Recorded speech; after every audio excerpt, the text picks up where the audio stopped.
Welcome back to the Monday afternoon Tech Talk phone repair live stream. My name is Mike. I'm with Go Cell Phone Repair, and a couple times a week, once on Monday and once on Thursday, we get together and talk about phone stuff. So I have a couple of things on the list, as you can see.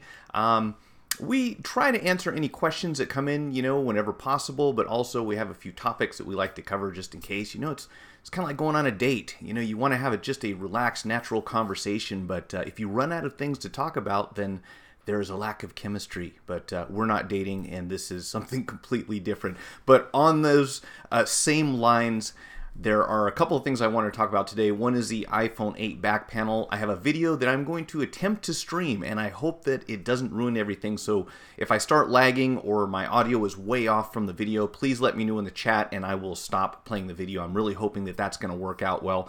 Also, there's ironically more information about cell phone addiction, which is just really interesting to me because I just published a video yesterday that had something to do with that. So, and finally, there will be stripper robots. So for anyone who's looking for that, it will be towards the end of the video, and I want to be able to give everyone fair warning in case that is a concern for them. So before we get to that, though, let's get this thing started.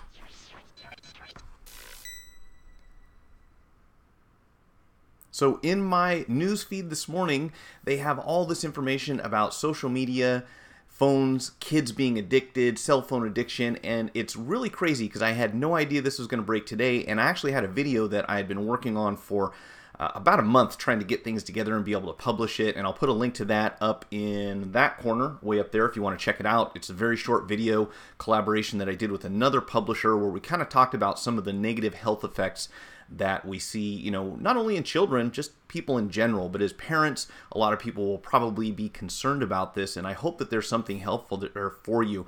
Now, the strange thing was this morning I get up and there's this headline that says that Apple investors want for Apple to conduct a study to figure out what, the long-term effects are of phones and phone addiction and social media and all that kind of stuff on kids.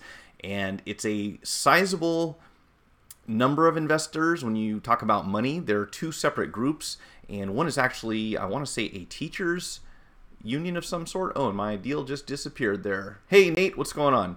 Let me pull this link up because I wanted to kind of talk a little bit about what they said, and of course when I restarted my machine to make sure that I could actually stream, all that stuff disappeared. So give me a second and I'll pull it up here. But the interesting thing is that these two groups who are asking for Apple to figure out, what exactly is going on here, they own about $2 billion worth of Apple stock. Okay, so these are people who, gosh darn it, can we get to this thing?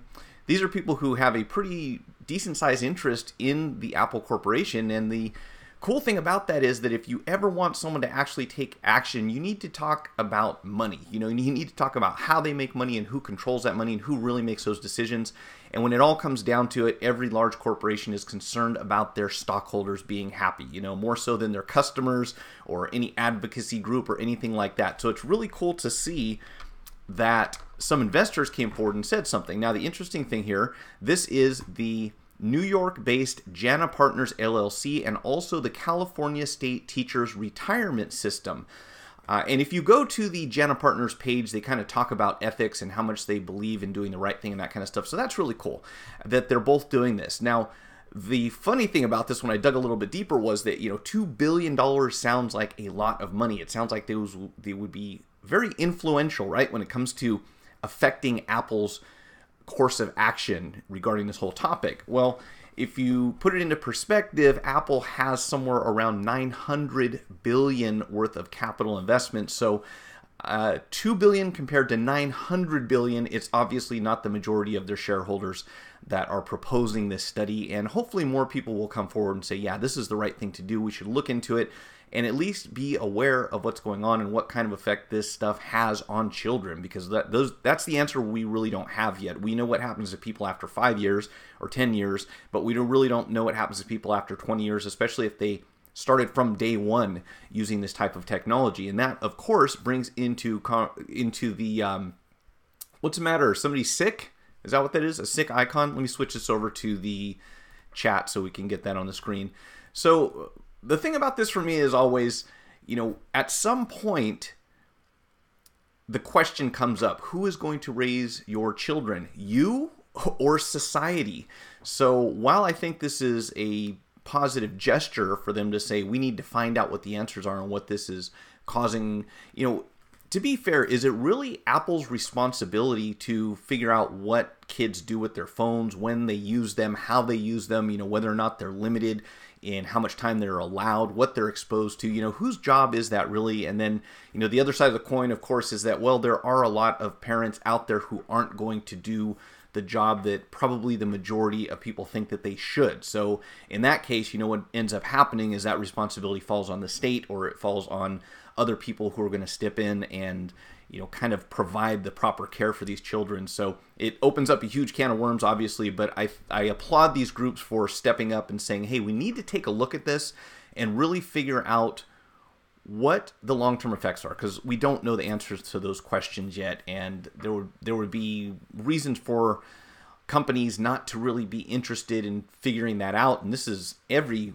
manufacturer. This is not limited to Apple, obviously, but the same way that a company that manufactures tobacco products, initially it seemed like they really didn't want to know what the answer was. They didn't really want to know what the harmful effects were. And when you take something that's controversial and you say, we believe this may be a health hazard or have a negative impact on people that are using the product or consumers in general, and then we go to the company that provides that product and ask them to conduct a study and tell us what the negative effects are going to be, that has never made sense to me. Why would we want to go to someone who sells fast food and ask them how bad they think fast food is for someone to eat 3 meals a day? It doesn't make a sense, and obviously their opinion is going to be slightly biased. So I really kind of question if that's the right direction to go, and of course, to really think about whose decision this is supposed to be. I mean, we have a lot of silly laws because we have a lot of silly people who don't know that they should be doing, the right thing and not the wrong thing. So is this going to apply to children? Parents also tend to get very defensive when anyone tries to step in and tell them, this is what we think is better for your child. Unless it's someone that they see as an authority figure. If you ever talk to someone about their parenting, they will be usually very sensitive about any criticism. So you have to take that with diplomacy, I should say. But I guess we'll see what happens. I don't know. Apple will probably do something, I would imagine. It's definitely a PR opportunity. They could step up and say, yeah, we also want to know whether or not this is harming kids. And I just realized I spelled something wrong in my ticker there. That's great. Nate says, it's the job of the parents to discipline their children. It shouldn't be up to any company to decide what we should or shouldn't do. And personally, Nate, I agree with you. I don't think that it is the responsibility of a manufacturer to figure this stuff out and to take action on it. The thing is that when that doesn't happen, do you kind of write off that kid and say, well, sorry, your parents were not doing the right thing, so whatever the consequences end up being, that's on you? Because obviously we're talking about someone who's not got a fully formed brain in many cases, depending on their age, so they're just kind of out there just taking in the world without, indiscriminately until someone tells them different. So I agree, it is the parents' job to do that. Are all parents responsible? Well, we all already know the answer to that question. So what happens at that point? If we don't have responsible parents doing the right thing, we have social services, we have CPS, those kind of things that can come in and say, hey, you're doing this right, you're doing this wrong. But again, it's such a sensitive issue when you talk about telling people to change the way they raise their children, attempting to take children out of a home where there are some serious problems going on there. It's a tough one, I think. So again, I'm glad that the investors at least came forward and said that they want to find out the answers to this question. And I will be surprised if Apple doesn't at least acknowledge this. They have a good opportunity to kind of come out and do something that people will be happy about, especially after the whole battery problem that they had, which unfortunately kind of is the dark shadow that's looming over iPhone 10 sales. It looks like, you know, they didn't initially sell as well as they projected, and now they have this whole battery thing to deal with. And what I was talking to someone a couple days ago, and they were saying, yeah, if you want to get, depending on where you live, obviously, if you wanted to go to Apple to get a battery, you should probably call a couple of weeks in advance.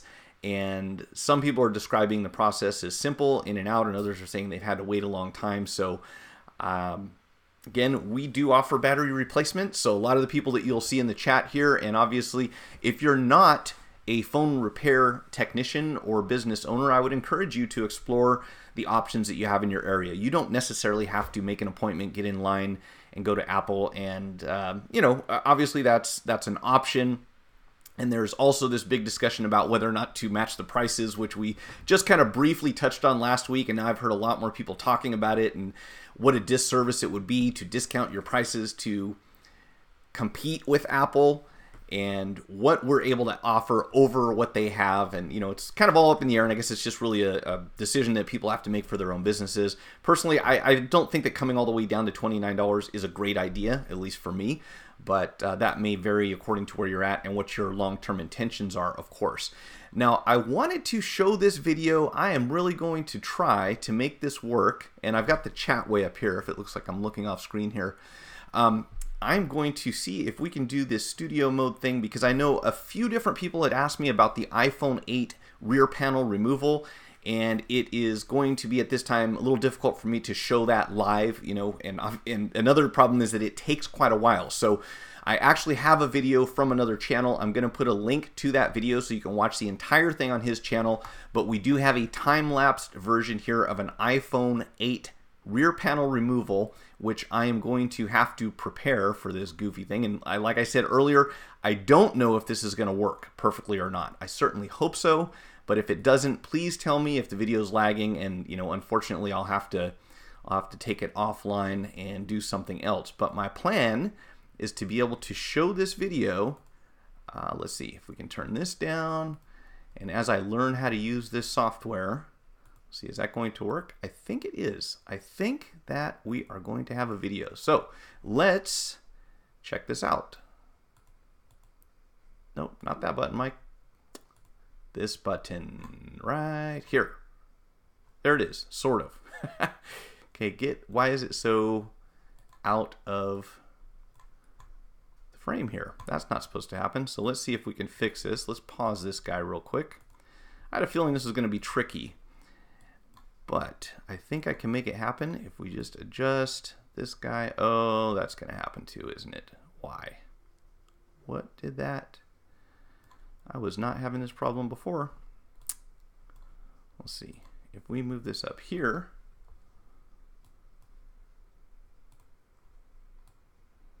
and shrink it down, is that going to do it? Yeah, I really played this beforehand, and it sort of worked, and then I knew that once I started streaming, there might be something funny going on. So let's see if we get an image. We do not have an image at all. Killing me. All right, let's try this again. Let's try adding it as a new capture and see what happens. Whoops, we need to open it up first. You know, it would be so cool to be able to stream videos during your live stream, but please stand by. All right, let's see if this is going to work. Why is it so darn big? Oh, okay, so I have to resize it outside the deal here. Is that it? From Real World. That keeps playing my audio. That's bizarre. Huh. Well, maybe this isn't going to work. Let's try it again.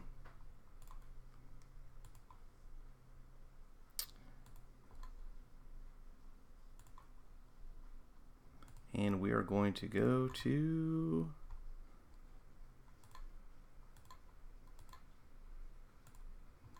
Is that going to work? Sort of. See if we can do this. All right, almost there. Almost there. All right, so here's sort of. Boy, when I get to the other video, that's going to be even trickier. All right, so we've got the majority of it. I don't know why this is acting so goofy. Let me see if, oh, that's funny.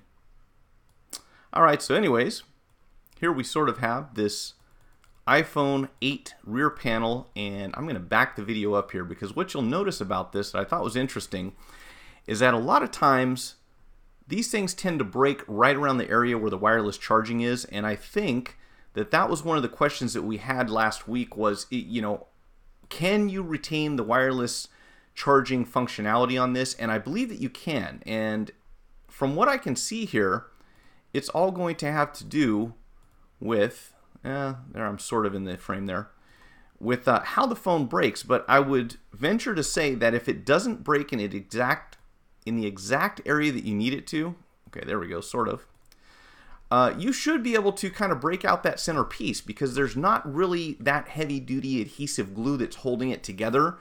So the video is going to speed up here a little bit, and he's going to kind of go through this thing, but you know, it really seems to come down to heat for the most part. That seems to be the most important factor here, and patience. And let me get the chat back on the screen. There we go. Okay, now we're sort of doing it. And unfortunately, it's very difficult for me to see the chat at this point. So you're getting 720p. Hey, Harvey, how's it going? So this thing, I want to say, took probably a good hour and a half. It's definitely going to take a serious amount of heat. And again, my thing's all jacked up here. See if we can fix that. But he's going to go through this entire process. So by all means, if anyone has input, ideas, you know, information that helped you achieve this, here we're pointing out some areas that you have to be careful of, where you pry. And again, I will post the link to this full video so you can watch the whole thing without me trying to figure out how to make it onto the screen. But I don't see that there's any adhesive behind the glass that is directly underneath the wireless charging, so I don't think that's going to be a problem as long as you don't go prying around the edges too far in to where those wires actually connect.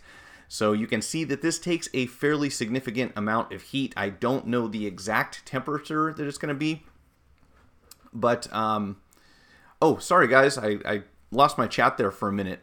So what do I charge for an iPhone battery replacement? $39. Harvey, or sorry, Nate, for the most part. Now, the exception to that would be the iPhone 8 and the iPhone 10. I don't stock those, so I'd have to check and see. I remember the iPhone 8 batteries. It seemed like they were pretty reasonable, but I don't, you know, obviously we shouldn't have to be replacing those batteries yet, so it'll be kind of a lot longer down the line before we decide what that price is going to be. But $39 pretty much to keep everything simple. I would probably go $29 if someone showed up with a really old phone like an iPhone 4S. Yes, we've seen those come in. I saw someone come in with the 3GS probably about a year ago, which really blew my mind. But for the most part, we like to kind of keep it simple. So $39 across the board. That's the easiest way to not confuse the customer, you know, kind of stay consistent and avoid that problem where when they show up with a different model phone than they said that they had, it's not going to cause any problems. So that's what I'm going with for now. Not sure if I'm only coming through at 144. Harvey, you're getting 722p. Now, that's the thing that I was worried about. Does it look like I'm lagging as far as audio and video not being synced up? Because if so, then I will have to probably shut this video down, which is a bummer because I was hoping that this would stream smoothly. And I bet if I move this, yep, it's going to mess everything up, man. Trying to work with two monitors is tricky. Let's see if I can get my the rest of my stuff up here. This is a big deal to me, guys, because if I can stream video during the live stream, there's a lot of stuff that I wanted to do that I'll be able to do. That's not supposed to be up there. There we go. So hopefully you guys are getting good speed. It shows that I have good health right now. I am seeing, yeah, it says YouTube saying I have good health. So I'm going to go with that unless you guys tell me it looks terrible. Nate says that's the same as me. I don't lower mine for people who mention Apple prices. Yeah. Okay, cool. Good to hear. I don't know why it was lagging there, but I'm going to leave this video up here on the screen so that it's about 18-20 minutes long or so we can just go ahead and let that play and you can get an idea of what that process looks like. And then, you know, again, any questions or comments or suggestions, feel free to put them in there.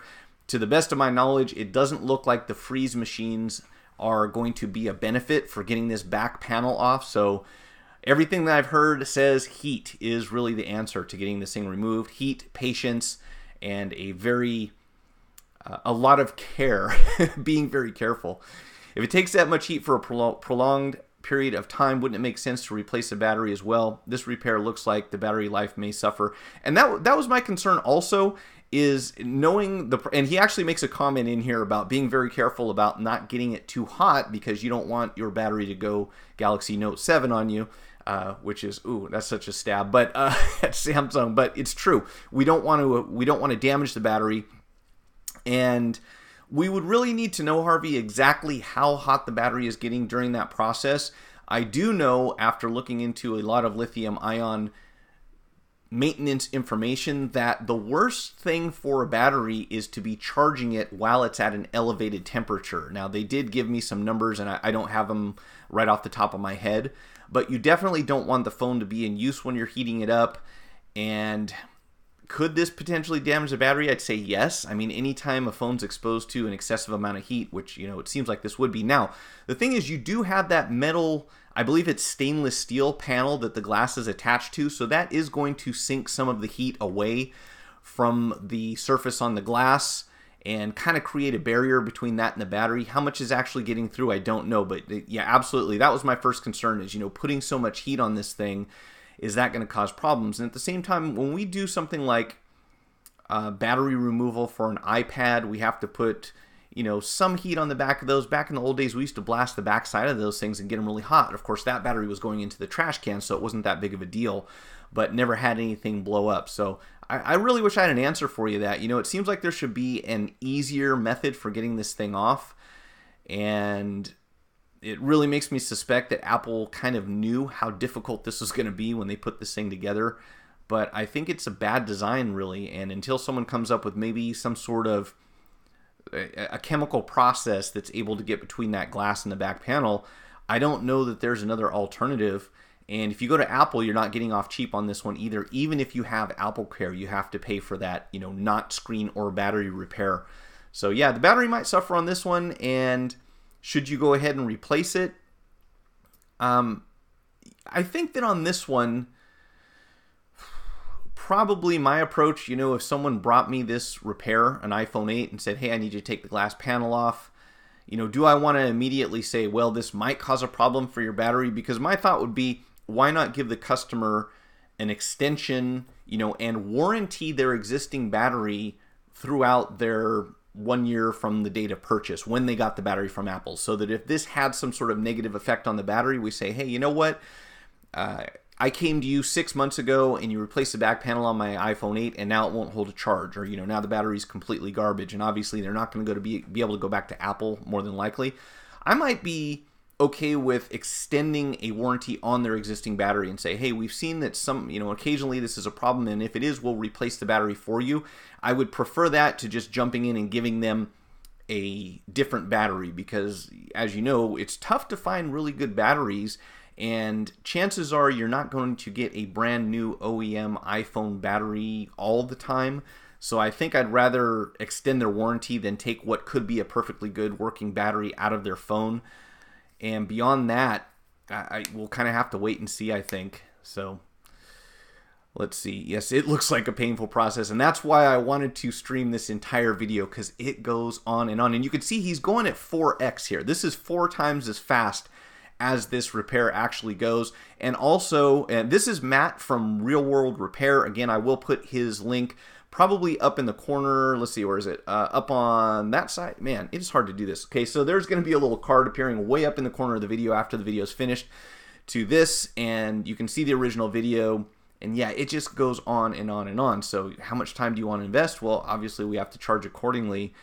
And talk about a nightmare. I just think the design on this phone is crazy. So I hope somebody comes up with something a little simpler than that. This thing is halfway through. There's like still 10 minutes to go on it.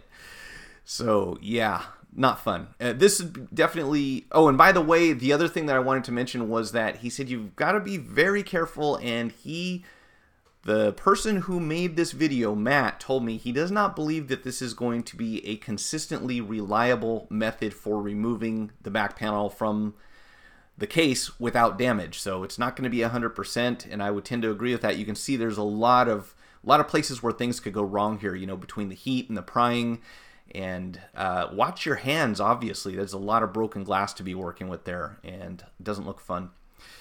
I've noticed for the vast videos on YouTube, most people use plastic pry tools and razor blades to remove components. On the Chinese repair videos, they use a fine metal thread to wiggle out the adhesives. Yeah, we use molybdenum, which I think I've got around here somewhere. It comes on a little spool, and we've used those a lot for like glass-only repairs where we slide them back and forth. I think the tricky thing in here would be being able to get the wire underneath that glass while you're kind of cutting through there, because that wire is not only very thin, it's very weak also. So if you hit a snag as you're going through a piece of glass or something like that, those wires break really easy. And you can see he's got to apply a pretty reasonable amount of force on this thing. So I'm not sure. I'd like to see if there is another video out there where they use the wire to go through there, if that was successful. But I would have a hard time believing that. Even when I did the Galaxy S6 glass removal, I used the molybdenum wire going through there, and man, that thing, you really had to apply some serious force, and I think my wire broke a couple times when I was going through there. So this one, also the angled edges of the phone might make it a little tricky, but who knows?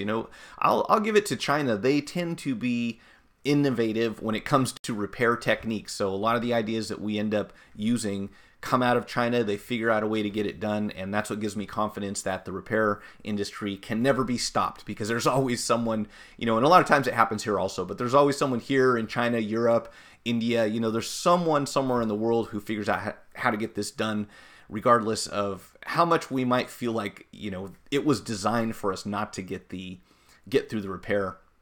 So let's see, how much do we have? We have 7 minutes left on this thing. Can you believe this? This thing is crazy. But sooner or later, it comes apart. And I really hope I never have to do this. That doesn't look like fun.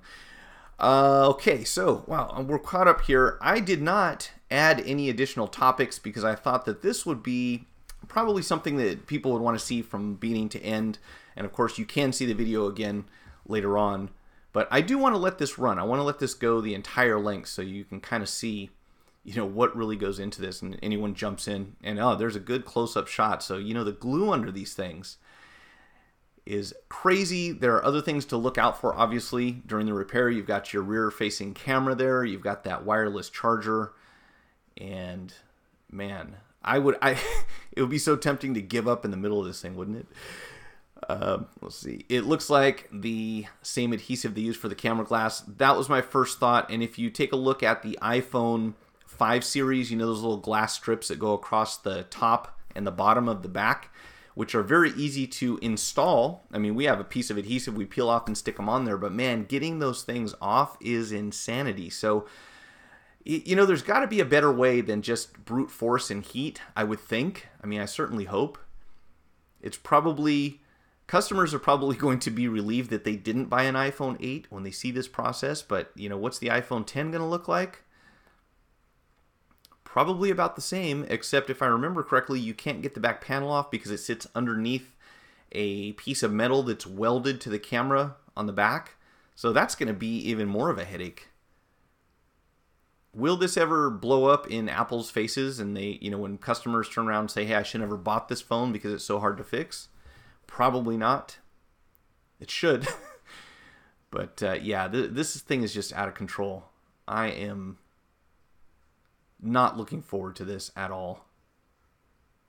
And really, I wonder if a lot of people aren't just going to deal with the cracked back rather than paying what it's going to cost to replace something like this. So I suppose, by the way, once I get the link to this video posted in the video description, any of your customers come in and ask for a quote on an iPhone 8, make sure they see what this process looks like and how long it takes. Because when you say, hey, it's only a $10 piece of glass, well, obviously, there's a lot more to it than that. This is something you want your enemies to do. And this is one of the ones where I'll get a lot of times people come in and they don't necessarily really know what goes into a repair. And they'll say, well, the guy down the street does it cheaper. And this is one of those situations where I would say, yeah, rather than offering to be competitive, why don't you go ahead and talk to the guy down the street? If I don't like him, I suppose. or if you really think you're going to get a better deal. But if they're just playing that someone else is cheaper than you card, I'm not budging on this. It's going to be what it is. And I honestly, Real World Repair, are you on here? Because I had a feeling there might be some questions about this. My question is, what did you charge for this? Because I don't even have it on my price list. I haven't had to do one of these, and I don't know what I would charge. But there's a lot of labor going into this thing. You know, this is a 15-20 minute video that's been edited down, that's playing at 4x. So I want to say this thing took at least an hour and a half to get this thing off. Now, obviously, at this point, we're past the most difficult part. We want to prep the surface. You can see that we didn't get any damage on the camera, nor to the flash, which isn't a big deal, and of course the wireless charger. And now we have a little ring, I think, that's got to pop off here. So this, if I remember correctly, this has got to go on after the glass is installed, right? Because it goes over the top. And my understanding is on the iPhone 10, they didn't make this as easy. They've actually got it mounted over the glass. Actually, that doesn't make sense, because as long as the glass is broken... Yeah, I think the problem is, though, even if the glass is broken on the iPhone 10, you cannot remove this rear camera lens. If I remember correctly, I could be wrong on this. If someone knows different, speak up. But these parts have got to come off and be installed after the glass is in on the back of the phone, right? Pretty sure. Yeah, many micro scratches. This is not going to be a clean repair using this method, which to my knowledge is the only one available at this point. There may be some other way to do it, but no one else has stepped up yet and said, here's the easy one. So there's the easy part, getting the glass installed. And then, yeah, of course, we've got to get all that stuff back on top of the lens. So, yeah, it's going to be a blast. But it should look lovely when it's finished. Is your phone going to be waterproof after this? Is your phone going to be water resistant after this? No. That would be my answer. No. You know, there's no way. There's no way. And if Apple does it, they've got to replace the entire housing, right? And Apple doesn't do board swaps, do they? I wonder if you go to Apple with a broken rear panel, if they don't just swap you out for a refurbished phone right there at the store. Because you guaranteed they're not doing this in the back. Their techs are not taking these glass pieces off. And I sincerely doubt that they're swapping the logic board from your existing phone into a replacement unit. So almost definitely you are going to get a refurbished phone. Maybe not today, but after Apple kind of builds up a good stockpile of replacement units, you will be trading in your phone for someone else's phone that was repaired. So yeah, it's now far more serviceable, instant upgrade. Yeah, that's the thing. I think right now you're in good shape if this happens to you, but as soon as they've got refurbished units on hand, if that's what you're referring to, Harvey, as soon as they have refurbished units on hand, you are going to get someone else's broken phone that got fixed, and who knows what the problem was with it. So, okay, so alcohol. Did you guys happen to notice what type of glue he put on here? Because I did not. Let's see if we can back up here. Oh, it's crazy glue.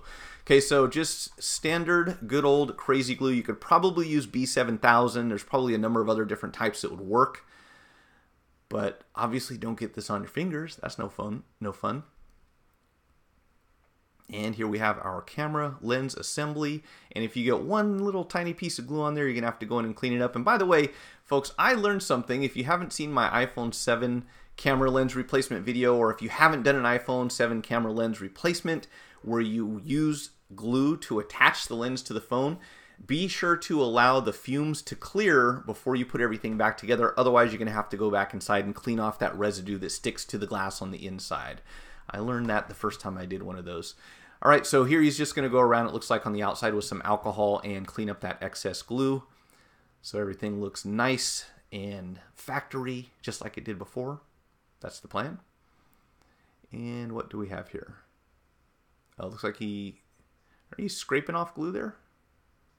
I guess so.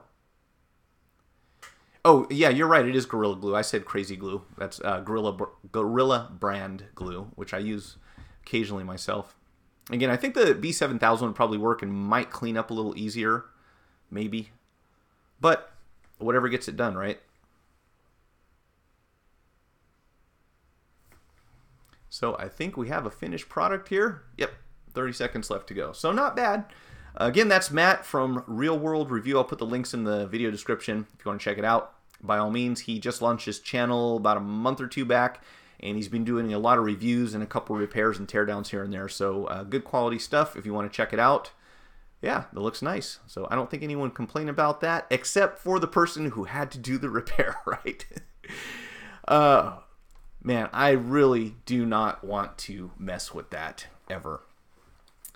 All right, so I did have, I wanted to do more on CES today, but as of about an hour ago, they were still not really posting a lot of information, so I'll probably follow up on that a little more Thursday evening. And really the stuff that I did see that came out that we hadn't already kind of discussed was not really that important for people who were interested in phone technology. So I'm sure there will be a lot more stuff coming out later on. However, I do have another video for you. So this one, did the glass panel come with the adhesive installed? That is a great question, Nate. Let's see. I'm going to say probably. Let's see if we can tell here before we put this thing on. I'm going to say probably so.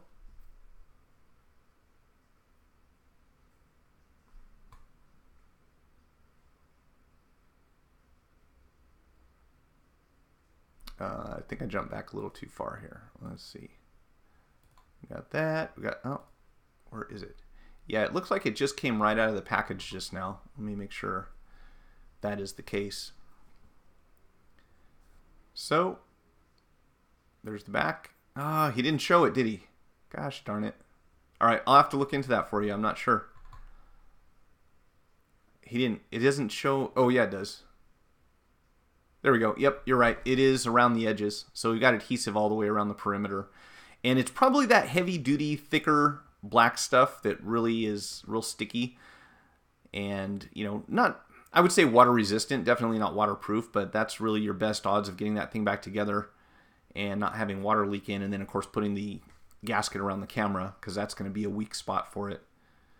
I always wonder how water wouldn't get into the microphones, though. I guess there's a membrane on the rear-facing mic also, I would imagine.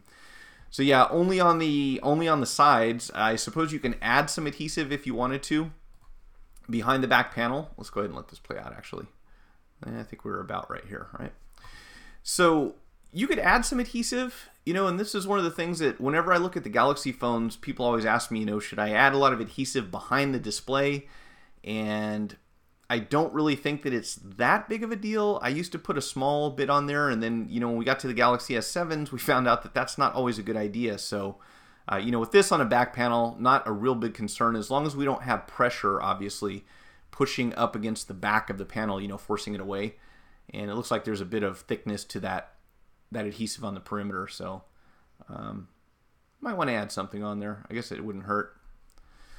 But it's nice to see that they actually come with something installed already, so it's not on you 100%. All right, so what I wanted to do is I have to show you this video, and it is not, there's no nudity, there's nothing really that graphic about it, but there was no way that I couldn't show this, because when I saw it, I was just, it brought up so many ideas that I wanted to discuss, and I wanted to share it with you guys. So if you have children in the room, again, there's no nudity, there's nothing really obscene, but it is of an adult nature. So I wanted to give you fair warning before I put this on the screen, assuming I can make that happen. But yes, it is a real thing. Stripper robots, give me a second to get this thing set up. They are on the way, and I have to hear what you guys think about this, because this is one of the craziest things I've probably ever seen so far. Let's see if we can get this thing to play up here.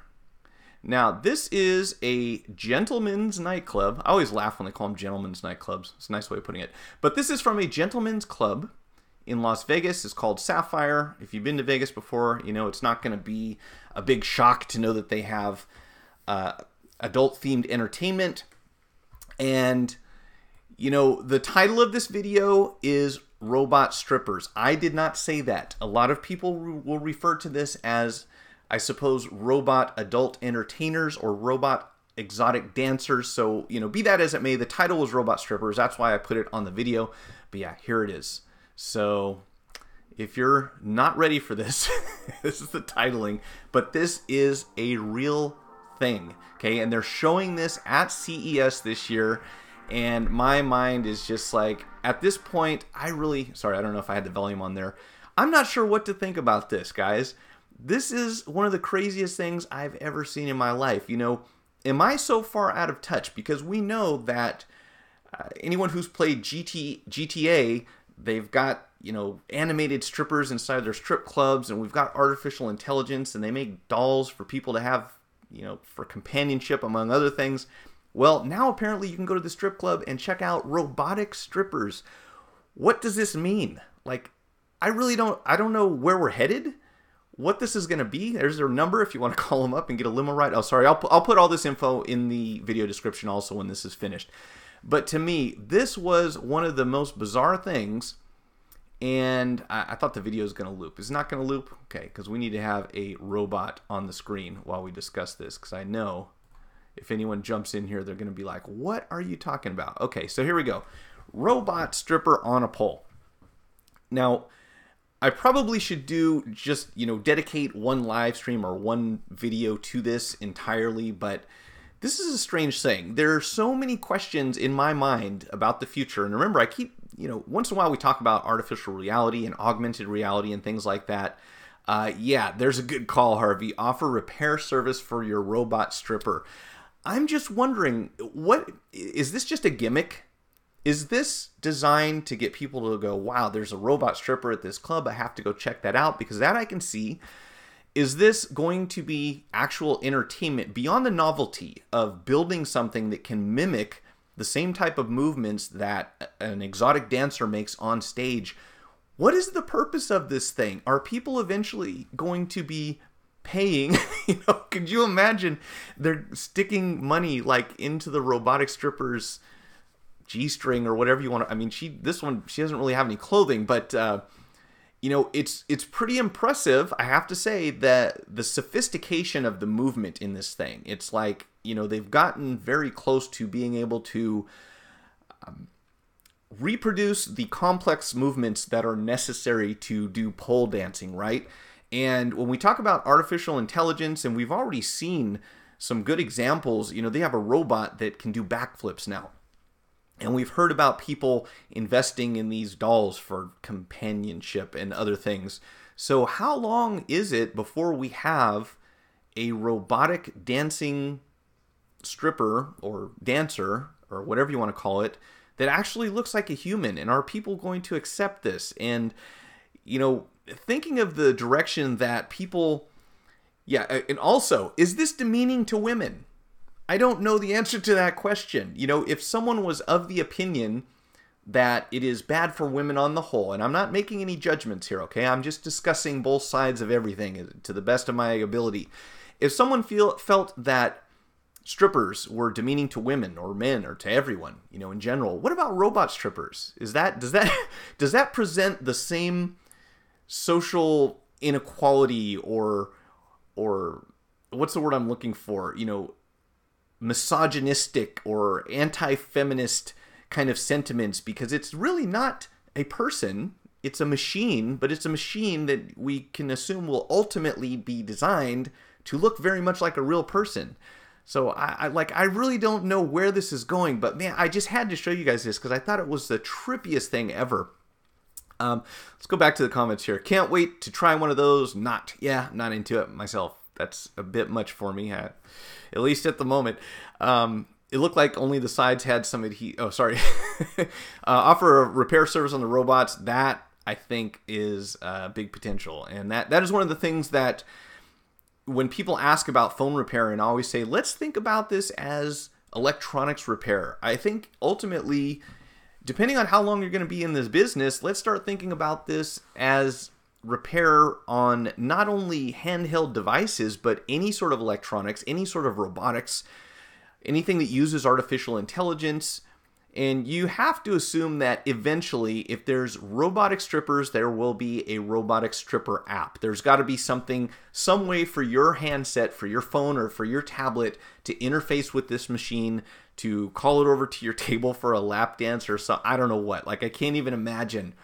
But this is really the tip of the iceberg, and it's weird, if you ask me. It's very foreign to the way that, I don't know, just what seems intuitive to me. Finally, a family-friendly stripper. They're sexist, and not human. You got a point there. They are not human. Don't assume it's gender. That's a good point. However, it does appear, from as far as I can I know what you're getting at there, and yeah, I probably should leave that one alone. But it certainly has the anatomical appearance of a... what's the word I'm looking for? From someone whose gender is female, right? No, is that the wrong way to put it? That one I don't even like to touch anymore because it's become so complicated that I would rather call you by your name than anything else. Much easier, much less work, much less thinking for me. Just remove the front panel, problem solved. Yeah, I mean, that's an easily accept. Hey, at least you don't have to spend an hour and a half prying the back panel off this thing, I wouldn't think, right? Man, I don't know. Would you guys invest in a company that made robotic strippers at this point? You know, there's got to be, I would imagine, I would imagine at some point, if this thing really caught on, that there would be an IPO. You know, there would be like, okay, we're going public with this thing. It's your chance. Forget about Bitcoin. This is the future. That head's got to go. It looks like a surveillance camera. Man, that is freaky. But that could become a new thing. There could be a category of interest for people who like robotic stuff. There probably is already, actually. All right, enough of that. I just wanted to show you guys that again. I will put the links to this video and the other videos that were used in this live stream. Oh, that's not what we wanted. We wanted that one right there. So everything that was in this live stream, I will put links in the video description so you can check it out. Also, I forgot to mention, my slide's going to come up here any minute now. We'll be having phone repair training next week. There it is. So if you go to gomdwireless.com and click on the training tab, there's still time to get in for next week's training. It goes from Tuesday through Friday, and we take things apart, put them together, and make sure that anyone that attends develops very good habits when it comes to working on phones. And you learn a little bit about the phone repair business because we do the training in the back of an actual retail location. So when you go out to the front, you get to see the showroom, see how it's set up, how we interact with customers, how we answer the phones, and how we close deals, which is actually become a big part of the retail business when you talk about phone repair. When someone comes into your store, now you're probably not going to be the only one in town. So you need to be able to communicate to your customers why they should do business with you. So we talk about that too. Okay, enough self-promotion, I know, but I did have to mention that one there. With all of those embedded servos, this monster must be loud to operate. You know, that's another good point. And I would wonder if you're not recommended to put on a headset, you know, like you would with augmented reality. Well, yeah, put on some sort of headset instead. But yeah, that would be a noisy dancer. In a strip club, probably not a problem though, because the music's up very loud, right? Yeah, I kind of want to. That is killing me. That is just crazy. I never thought this would happen. Now, you would imagine that at some point they do have male strippers, male exotic entertainers, or whatever you want to say. And so I wonder if the club down the street downtown, they have another place. I think it's Olympic Garden, something like that, where they have a level that's all for bachelorette parties or whoever wants to go see male exotic dancers. So I'm sure we'll have a male version of this, and then probably some other genders besides male and female. I don't know. All right, guys, what else is going on? Because I think I've gotten through the majority of this, and I really thought that I had this video interview software to the point where it would work, and then it failed on me last week. So my plan was to do live interviews on this format so you could see the other person that's talking, and apparently that requires just a little more bandwidth or a little more processing power than what I can do here. So I think that when we start doing interviews, it's going to have to be Google Hangouts, which I don't love because the functionality is so limited, but at least we can have some people come on. And the alternative is to use this format and then have a voice-only interview, which will probably work out good because a lot of people tend to be shy when it comes to talking on public platforms of any sort. So I'll probably go with that. Now, I will be back next Monday at 2 p.m. as usual and have a whole load of phone tech related stuff to talk about. This Thursday, next Thursday, let's not get ahead of ourselves here, Mike. This Thursday, I'll be back at 6 p.m. Next Thursday, I'm not sure how that's going to work because I will have training that is going to go until 6 p.m. So unless I can get someone to cover for me, I'm fairly confident I cannot live stream from the store where we do the training because their internet service is not the same as here. So I don't know. I'll work all that out. Details, nothing that anyone needs to be concerned of outside of myself, I suppose. But that's pretty much it for this week. We had no casual browsers coming in off the channel asking questions. So, okay. And Nate, keep up the good work. Harvey, when are you going to start a channel? I'm just kidding, man. No pressure. But Nate, we should work on something together, man. I really like the way that you edited your video. In fact, I appreciate anyone who takes the time to edit and do voiceover because it makes it so much more enjoyable to watch and so much shorter than it really needs to be. You know, when they're all live, when they're in real time, to me, it's a real time sync. So, or a very time consuming. We should consider doing something. I think your channel is going to be awesome, man, if you keep doing what you're doing. So good to see you all here. I am going to exit in a few minutes and get back to work because I have a bunch of stuff on the table I need to take care of. No content, plus I'm busy. Hey, that's cool. I understand. We're all busy. You people have lives. You have other things to do besides live streaming video on YouTube. That's cool. Leave that for me. I'll keep it up as long as I can, as long as people are watching anyways. Anyhow, I'm going to check out here in a second. So again, it's good seeing you guys. I hope everything's going well for you, that your 2018 is profitable and successful and healthy. I'll send you an email. I will most definitely, Nate. I'll hit you up and we'll see what we can work out. What kind of bandwidth do you have in your location? Because if you can upload at about 20 megs or so, then we can consider doing some sort of live stuff, which is what I really want to do. I want to start getting more interview format into my live stream where I can have other people come on and talk. I'm sure everyone's heard enough of me, so it'll be fun to have, like, you know, someone to bounce ideas off of and react and talk back and forth. And again, it doesn't necessarily have to be video because I'm totally cool with doing an audio interview. And I hopefully will be hearing from someone from Motorola. I really want to start getting some manufacturers and parts suppliers and people who sell tools and stuff like that on here, but definitely other creators or other people who are in the business. So I'm always open to that. And should I leave everyone with the stripper screen? This is going to make an interesting thumbnail. Thanks to Sapphire for allowing me the usage of their video. Again, I'll leave their links in the bottom. You can check them out. You can see the whole video in its entirety. It's the newest one that I'm aware of. I've got 2 need to edit. Currently uploading at 20. Cool. All right. Well, I'll email you offline and maybe we'll figure something out. In the meantime, everyone, enjoy the rest of your week, and I will talk to you, if not Thursday evening. If you're not here for the Thursday evening, 6 p.m., I will be back on Monday next week, 2 p.m. All right, guys, take it easy.